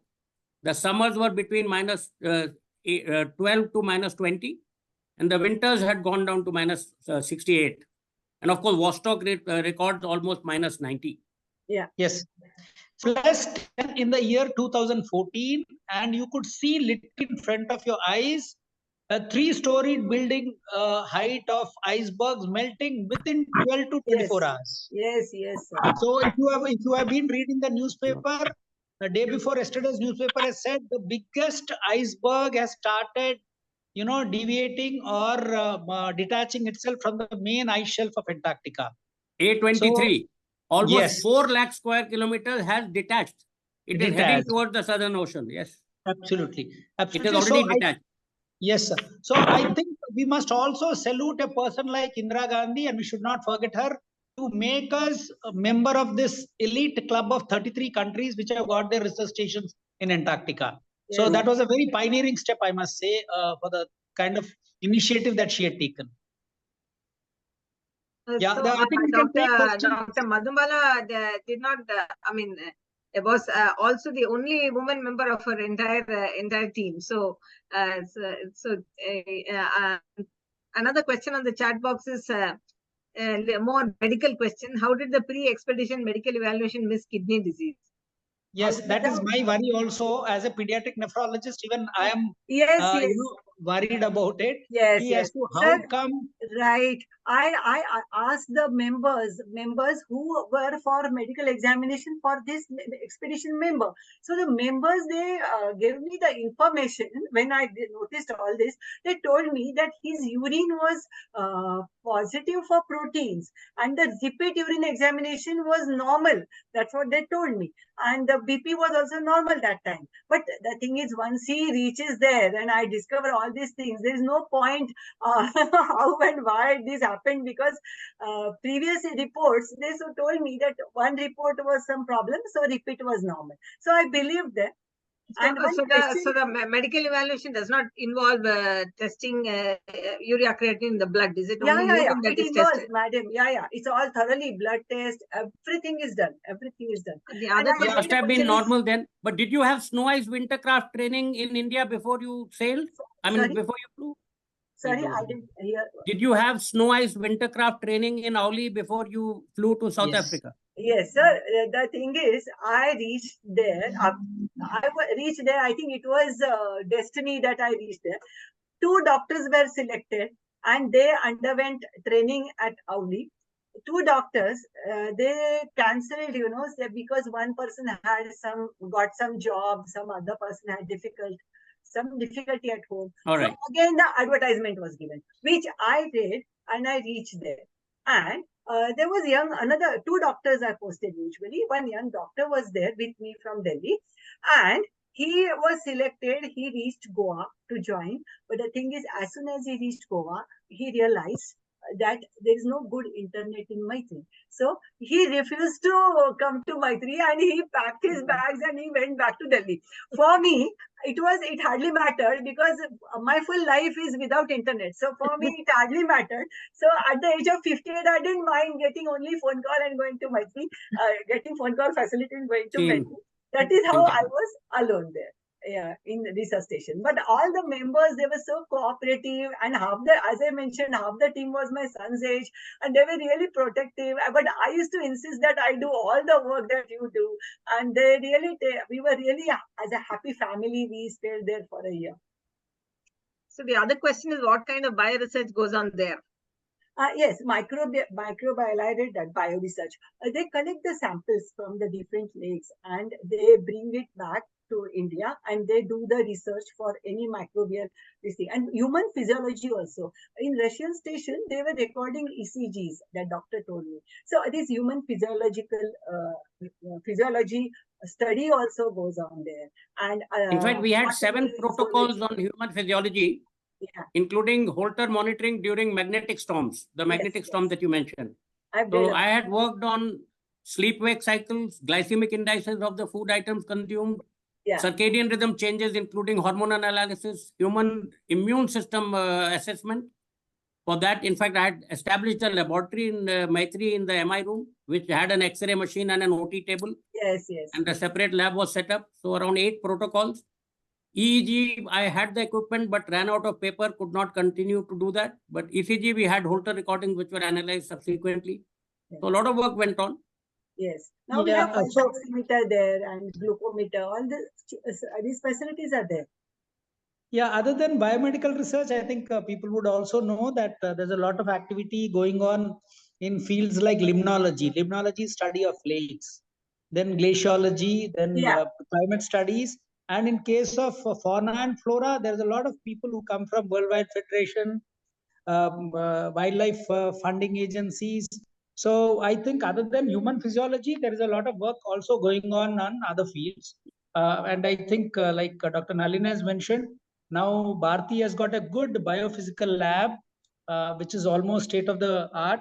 So I think a lot more research studies are going to go on in changes in bone density, circadian rhythm changes. Few of the endocrinal studies is the one which takes off most of the funding, at least as far as biomedical is concerned. In fact, there are some permanent research, for example, Geological Society of India, GSI. It has been participating in these expeditions ever since time began.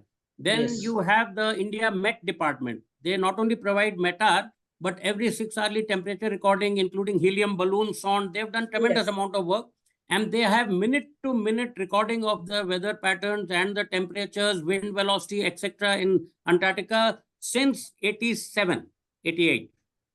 Yeah, they are very active department. Geomagnetism also. Space, for that matter, even space organizations are also involved in that. So I guess, I don't know whether Madam has got time for this, because we already taken 1.5 hours. Madam, any questions we should address of the chat box? Is there any breakthrough or new medical information as a result of analyzing these research data? Ramanathan has asked.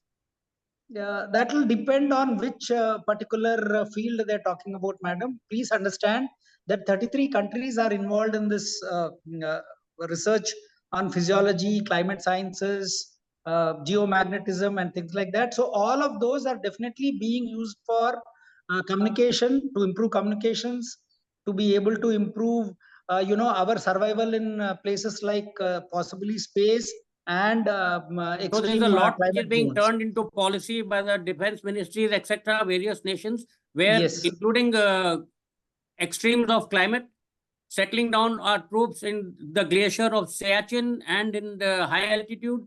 So a lot of work is being translated from the findings that have been taken here, and some of it has been published, some of it is classified. But yes, it's changing a lot of things that are being done. In fact, defense forces have been a big beneficiary of these studies. But then I think all of it cannot be told like what Dr. Nalin has said. Yes, there are most of these studies are going to have applications, not just in extreme cold climates, but also a lot of it in our weather condition monitoring and things like that. Yeah, that I hope Dr. Ramanathan, I think he's put that question. I hope that answers his question. And Dr. Harindra seems to have asked about a daily routine. Sir, would you like to talk about that, or shall I talk about it? The ancient daily routine was, if we start at say 6:30 a.m., the people who are on galley duty were awake 24 hours, and every 2 hours they had to go around taking temperature readings, boiler room readings, the readings of the generator sets, because they should not, and refueling of the generator fuel level as well as the RYB for the 3 phases, and check for potential fire hazards. So those people were awake, and then they were given a day off the next day. Otherwise, everybody got up in the morning, and every team, I do not know about the current, they had a team meeting at 9 a.m. At 9 a.m. work was distributed, because for our teams, we were not locked down during the winters. Even in the winters, we had to venture out. So who will go out, accompanied by whom, which vehicle will take whom, how far away from the station. People had to go even to Voltat ranges, which was almost 2 days away. And some of them got stuck in blizzards, 8 to 10 days. So communication was difficult. So flares. So there were, except for flare guns, there was nothing else allowed there in terms of weaponry. And then the galley duty people would start cooking. The cook who was designated would cook 6 days a week and have a Sunday off. So every member had to cook by rotation on Sunday.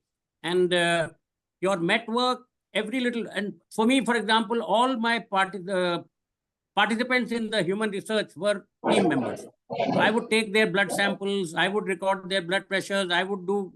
So I had to get them out of their workspace and collect those samples at the same time when I took from the others.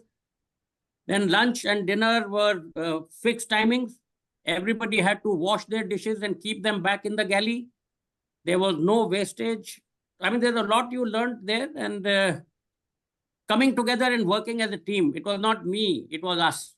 And one little mistake could burn the entire station down. Smoking was permitted only in the lounge in a designated area.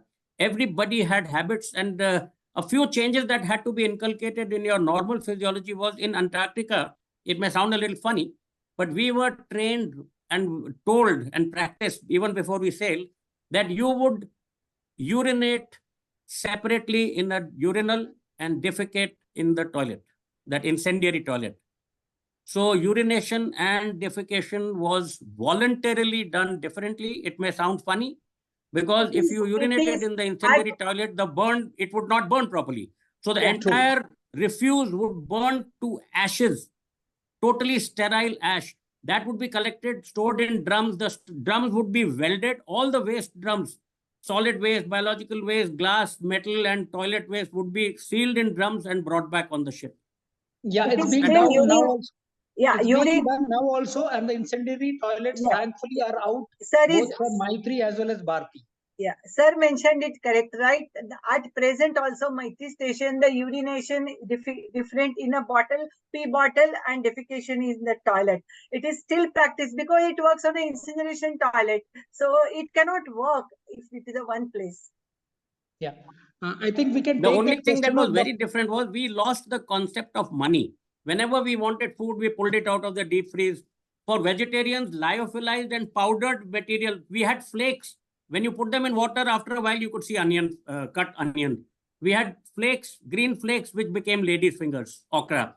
So there were dehydrated and lyophilized. Egg had only powder. So you could make omelets out of that egg powder. Juices were stored in the room temperature. Everything else was out in the open. Gas cylinders you used to drag and bring them in.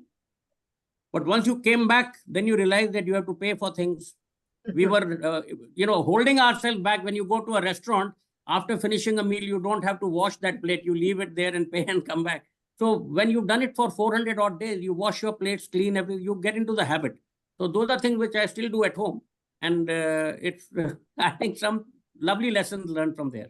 Nalin, what rough brands of alcohol timeline. were available? A very Yeah. good question. Nowadays, I'm not sure, but when we went, the Indian Army was part of the logistics. Army, Air Force provided the air support, Navy eventually. And so it was Army and the Air Force oblique Navy who were with us. Alcohol was rationed. 22 bottles were issued to every member for the entire expedition. Dry fruits as dry rations, even for those who smoked, cigarettes were rationed and given, provided by the expedition, which later on probably got curtailed. Otherwise, you had to buy your own stuff. So the most popular was, of course, the Indian rum, which the Russians loved, and they would give you bottles of Stolichnaya vodka if you gave them a bottle of rum. Whenever we visited Novolazrevskia, we carried gifts from them. Whenever they visited us, they would bring gifts. And we lost one station. There was a German station, the Eastwell German station, Georg Foster, which was next to Novolazrevskia. That stopped functioning, and now probably that real estate is used by Novo. And around 7-8 kilometers east of Maitri, there is a German hut, the Georg Foster hut. So if you are stuck working outdoors, you can take refuge in that hut. And the special part of that hut is it is fully equipped. It has food, it has fuel. You can go and use it. The rule is that once you utilize the material there, it has sleeping bags, it has everything. Once you utilize the material, you replace it. So that somebody else should not get stuck. So these were the rules we lived by in Antarctica. Yeah. Shall we take those questions in the chat box, sir? Because I think I'm sure. Yeah, please go ahead. Because otherwise, sir, no army presence after 2001. So we never had any army person. We had people who have retired from army, generator operator, or BRO people. They used to come and stay. After 2001, they are permitted, but no army presence, no army people permitted after 2001. Yeah, I think I'll just have one comment because this group seems to be predominantly of doctors. So we'll take 1 or 2 questions. Please remember, all the doctors who are volunteering for Antarctica, you are supposed to be doing everything that everyone else does. In fact, we have had members of Antarctica team who have been told to go before itself when they were not ready to do the galley duty part. So that's one thing about the doctors. Second thing is, there are some questions on the chat box regarding whether there are any territorial claims. Yes, there have been a lot of pressures from countries like USA, USSR, Chile, Uruguay, and more importantly, Argentina, where they're trying to make territorial claims, where Argentina managed to have a couple bear a baby in Argentina and tried to give them a citizenship of Antarctica and all. But right now, because of the 2050 Antarctica Treaty, no. As of now, no mining activity, no military activity, on paper at least. So no, really, but I'm happy you bring this up. claims. The territorial claims had a very interesting geopolitical fallout. Because it was decided that somebody might have territorial claims, the US built the Scott Amundsen Station at the geographic South Pole. So that if you take any degree while slicing Antarctica, that would be in the center, so it would claim. Russian made Vostok in the magnetic South Pole. So they were also on the pole. The Russians then decided to do something like you have in a pie. They made Novolazrevskia, which was 70 degrees south. They had Molodezhnev, they had Mirny, They have they had 7, They 8 have 13 stations paralleled stations. around. So that if you cut Antarctica, one Russian station would be in, one place or the other. And their ship that used to come to deliver goods, they had 2 ships. It would go from Vostok, it would go to Molodezhnev. From Molodezhnev, because Novolazaresk was closest to Metri, they would come down to the India Bay, unload there, and vanish to supply Mirny and other stations. So a lot of activity happened with the Russians because they had multiple stations. So logistically, it was a nightmare. Russians, the Americans made one in the middle. So now from that center point, if you cut any slice, it would be part of their territory. So eventually, I think the treaty did it. Yeah, so it is, I think, the treaty which has managed to save Antarctica right now. But please understand, the treaty is only valid till 2050. So already a lot of political games are being played to kind of make or stake their claim to some of the territories. But I think that is not the point of our discussion here. Some of the questions are whether there have been any rebel members. Yes, please understand, Antarctica is a place where there are problems of being felt that you are confined and you are isolated. So that's exactly why a deep psychological evaluation is done at AIMS. That's also the reason why a very robust health screening is also done. We did have members who have undergone panic reactions, at least during my time in 2014. We did have members who would not listen to leaders, but then the leaders have also been given that kind of orientation and training as to how to deal with members who are not doing their galley duties or who are slightly of rebellious intent. So yes, there are incidences of that, but they are few and far in between. Couple of instances were like you could do very little when you were in Antarctica. So I remember 2 people in my team had depression because they got news of a bereavement back home in India. And there was nothing they could do to get back. So they were looked after, taken to, unfortunately, there was no, negative subsequently. But we had a neighboring station, Novolazaresk, which was a Russian station. And I wintered I reached there in the summer of 92 and left in the summer of 94. The biggest tragedy that took place, which was, of course, a global phenomenon, if you remember, Glasnost and Perestroika, when the USSR, the erstwhile USSR or CCCP split into the CIS. That was around the time the Russian station had people from Ukraine, Garjoins, they had the mainland Russian. There were issues between the members who were from now different countries, and Russia had split. So that was a big thing, and the Indian team there provided a lot of support to the Russians because some of them were not on talking terms with each other, and we had to play. It was a very difficult time for some of the expeditioners. So yes, there were issues, and there were a couple of incidences of violence there. So anyway, let's not go into that. Nalin, what makes a doctor choose a expedition? What induces? Why should anybody choose a trip to a medical person? Why should one is it is totally voluntary. You have to have it in you that okay, I want to go is there. The money or what is it? So there is no. I mean, you don't get paid there, which will make any difference to you. There is a winter allowance and a summer allowance, but nothing substantial. You can get paid more if you participate in the Olympics or probably make a small movie, not while you're serving in Antarctica. And in our time, it was a pittance, the allowance. But you just have to have it in you. I think I'll give that perspective on money, sir. Now the money is good. By the way, now the money is very good. If someone is volunteering, you get almost 2,30,000. Maybe Madhubala madam can update me on that. If you are a specialist, you get almost 2,30,000 rupees per month. That is including your, those so-called hard field allowances and all. So the money is also good. So the money is also very good. If someone is very satisfied with that money of 2 lakh rupees.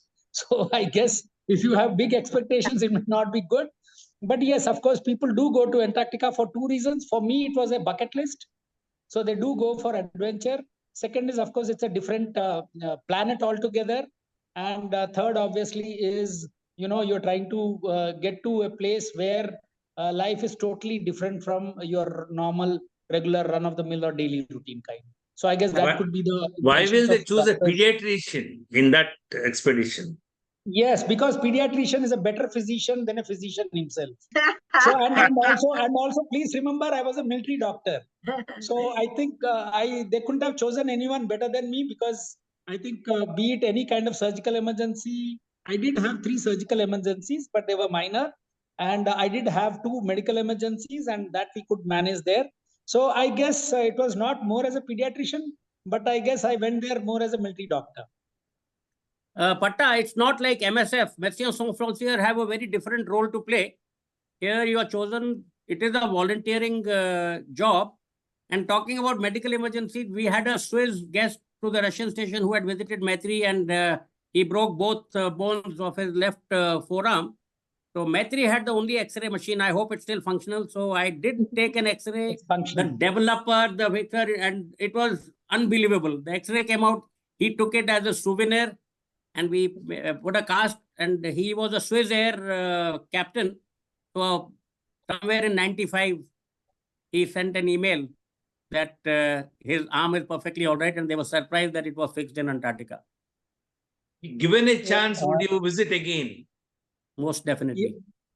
Same year, I did volunteer once again in 2018, but I guess there were more doctors or better qualified doctors than me. They did allow me once again. So, Dr. Madhubala, what made you want to join when you saw that ad? What ran in your head for you to want to Yes, join? actually, I had read about and watched Antarctica on TV. And another thing is, I had accompanied the 10th standard students for adventure camp in Himalayas for 4 successive years. And I read that advertisement, first thing I did was I picked up the phone and asked the Goa office that I am 58 years old. So can I come for the interview? Because that was my first question. And when I reached Delhi, yes, because I had to travel to Delhi, buying a ticket there. Rest of the expenses are taken care of later on. So I reached Delhi, and all those members who had come there for interview, they were all youngsters. So interview was at 2 o'clock. I called my husband and told him, like, I'm too old for this expedition, I suppose. I better come back to Mumbai. So, but somehow I was shortlisted, I was selected, and I underwent all the medical evaluation, everything. I think maybe it was God's will that I go to Antarctica. I really feel blessed that I got an opportunity to go to Antarctica. So Yeah, you did about the mention- age, I have a perspective, Vidya madam.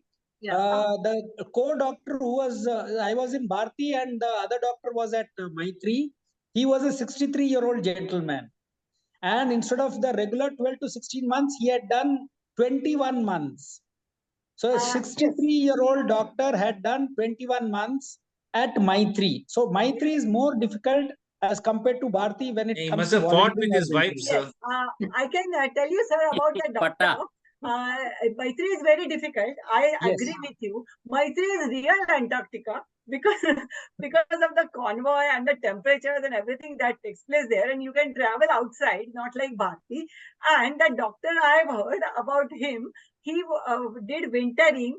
After that, he did not continue because you cannot do 2 successive wintering in Antarctica. So he traveled to Cape Town. He traveled to South Africa, and there was some issue. There was no doctor, something of that sort, and he was willing. I'm not exactly sure, but he had to break his Antarctic 2 years continuity. He traveled to South Africa, and then he came to my.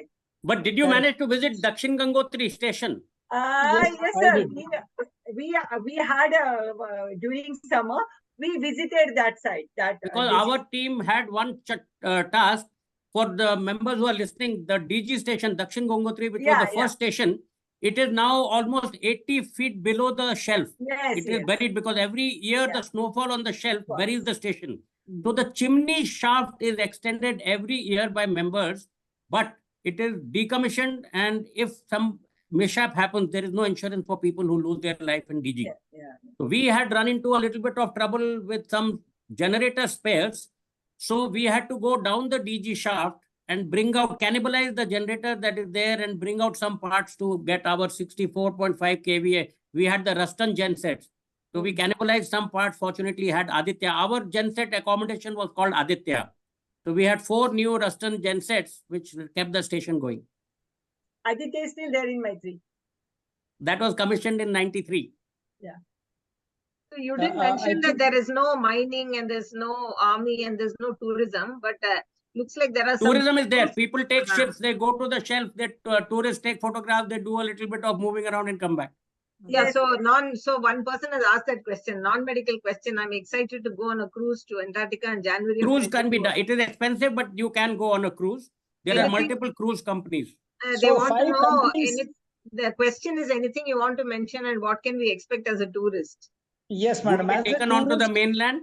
You will be shown penguins, and maybe in the most of the tourism is done in the summer. So you get skuas, you get the snow petrel, you may see the albatross, you will see a different type of penguin in different regions of Antarctica. And if you pay a little more, they may put up a tent and have you stay overnight, bring you back to the ship, and that's the kind of tourism that goes on. Are And there which polar countries- bears? Polar And bears? which countries are doing this tourism? We must understand. So There is only no polar bear there. Sorry, Dr. Reddy, Patta. The differences between the Arctic and Antarctica are very interesting. In fact, the Earth is not totally global. The place where the Antarctica is, the depression is more. Antarctica is frozen land surrounded by sea on all sides. Arctic Circle is frozen sea surrounded by land on all sides. very good. There is the bear in the Arctic Circle. There is no bear. One more reason. Arctus basically means the brightest star in the Great Bear constellation. But if you say anti-Arctus, no bear. So the polar bear is only in the North Pole. Right. Yeah. There is no bear Yes. in Antarctica. Only Great, great penguins. piece of Yes, information. yes. And Yeah. sir, as far as my understanding goes, during evolution, the bear, there was a continuity of the land. So bear got modified into polar bear. But this Antarctica is cut off from rest of the mainland 30 Absolutely. million years ago. So there is no animal evolution taking place. And the bear and all this land is in continuity, which have got modified and adjusted to that surrounding. That's why Absolutely. the flora fauna is entirely different in Antarctica. Different. Only thing is, you fossils that you find in Antarctica, they are similar because thousands of years, a billion years. They're from the Gondwana land. The Yeah. main So there is Gondwana no land mass. continuity of the land. Hence, that from that time it is totally cut off. Very true. Very Polar true. bear, they have got modified during evolution. They have adapted.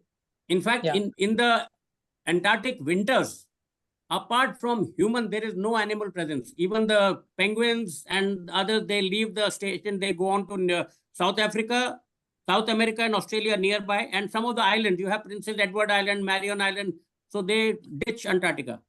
Yeah, I have read, sir, I have read that king penguins and one kind of seals, they stay during wintering also.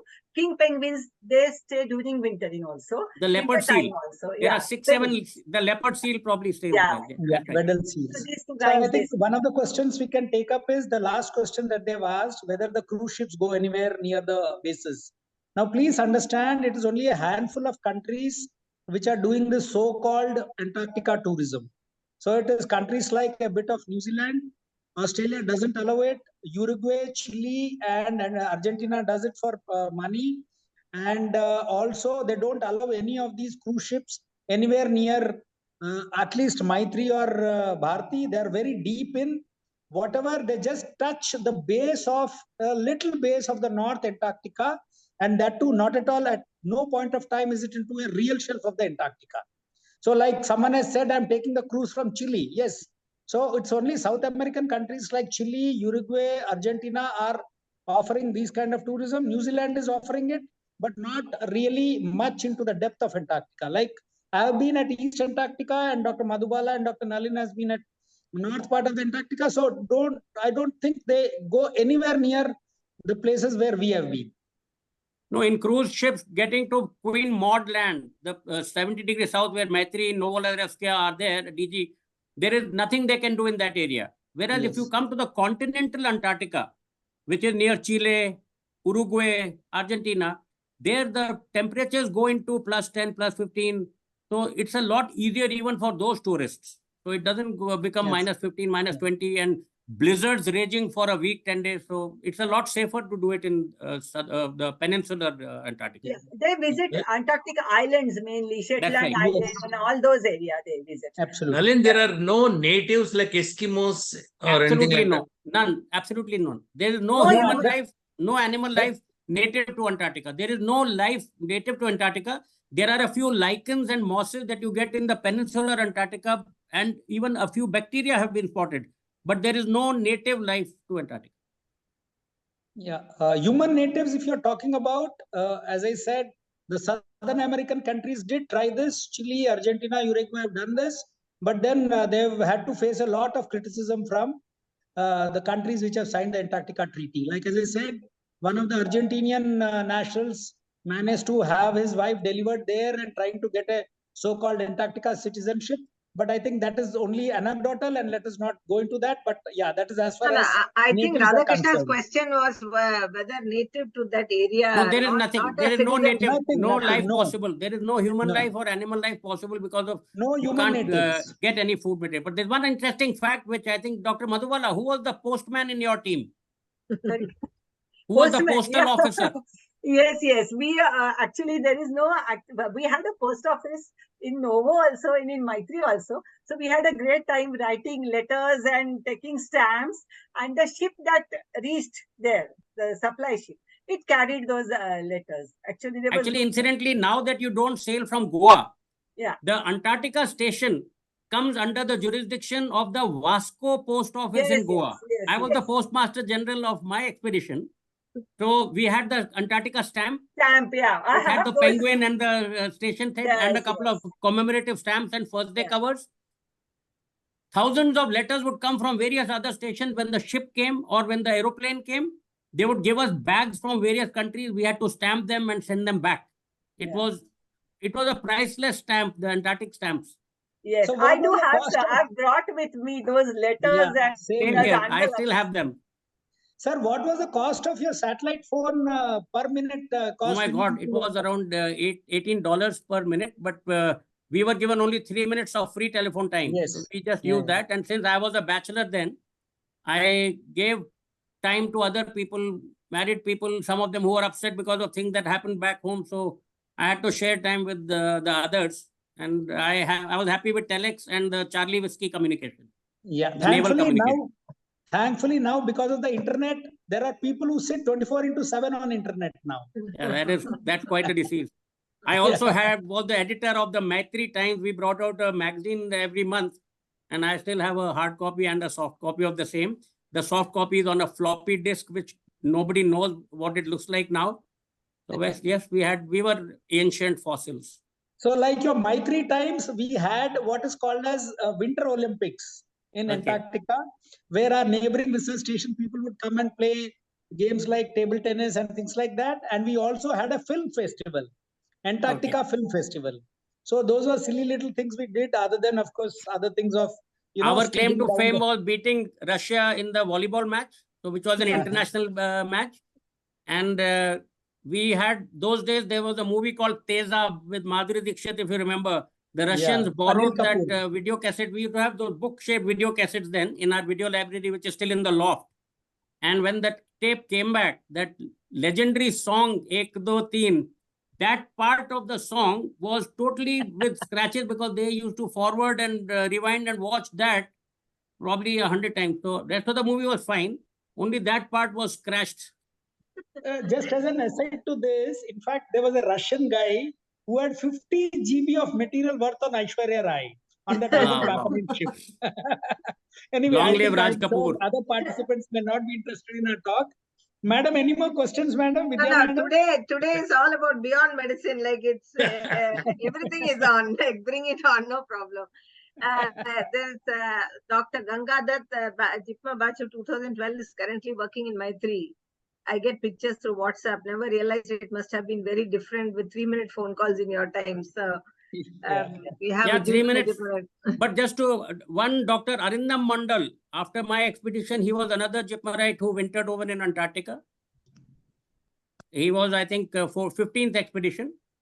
I did the 10th winter, which is the 12th expedition, because the first 2 expeditions didn't winter over.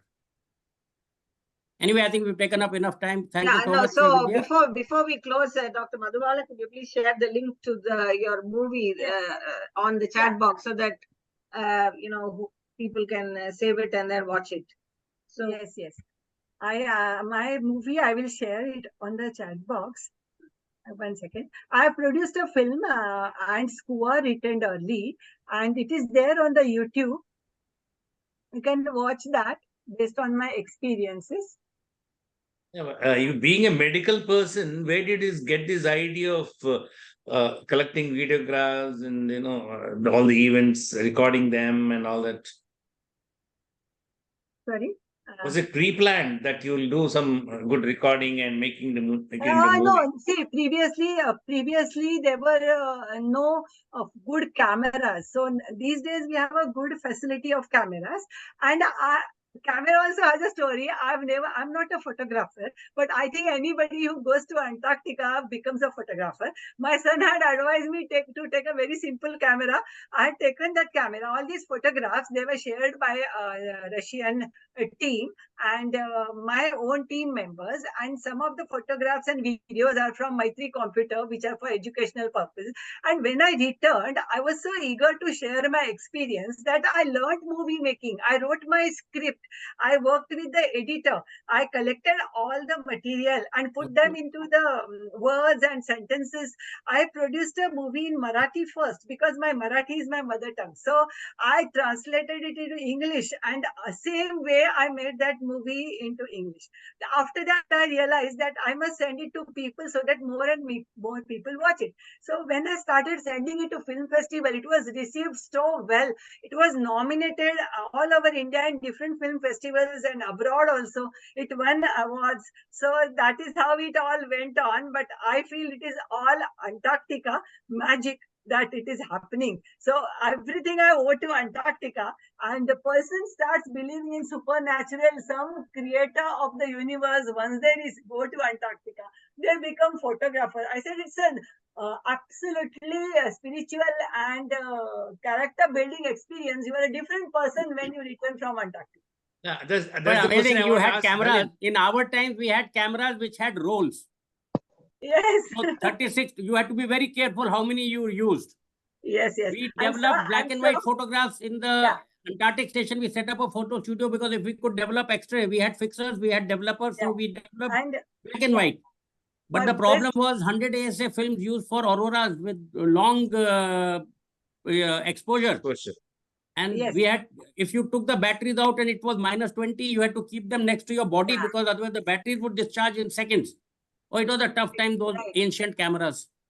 Nalin, how did these trips change you as an individual? Has it had an effect as an individual, as a human being? A very profound effect. You just realize that you don't mean anything at all.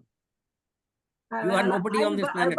Yes, one thing I would like to mention, sir, I presented this, my presentation was done in DRDO, Pune. My brother-in-law works there. So all those people were so happy to see all these photos and videos, because when they went long back, that time they didn't have any good camera or anything. I have given all these photographs and presentations to DRDO, and it was one of the best day in my life. Like, the way they have constructed it, I've made people who had let down that pipeline of Maitri and the blower system that those technical people, they have devised it. So it was like giving their own thing back to them. It was one of the best days of my life when I presented it to DRDO.